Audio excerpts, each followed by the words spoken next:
In today's video, we have a replumbing job. Now, I have already installed this variable speed pump. I redid the suction line and the return line, but I had a small drip coming out of the return line, so I had to come back and redo this return line just one more time. It was an interesting job just because the first time that I put it together did not hold up, so I had to take it apart and redo it, which was a lot of fun. And I will waste no more time. Let's get into today's video. It's another beautiful day. Today we have a couple of repairs and installs. Check it out. So this is an install that I did already. I installed this pump and I redid the plumbing for the suction and the return. So I came to fix things on this sweep right here. Had a small drip. Do not want that.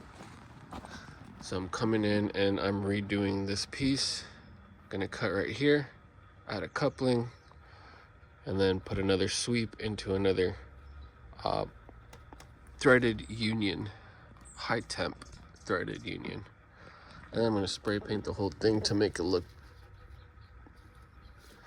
professional. Installed this pump, and then I redid the electrical whip into the timer, which is pretty fun. All right, let me get into this.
Four hours later, I had a little bit of a problem, so I actually finished this a lot earlier, but I turned the pump on way too quick after putting everything together, so the glue did not set.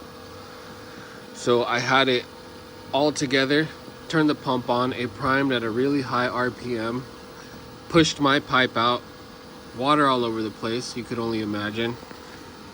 So I had to cut again and redo the job. I wait for the glue to set, and then I lowered the RPMs on the prime so that when the pump starts, it's not such a high pressure and it doesn't push on anything. That way I can leave this and be sure that it's not going to blow up on me while I'm gone. Pool tech will be out here tomorrow, and I'll ask him to check over in this area and make sure that everything is doing good.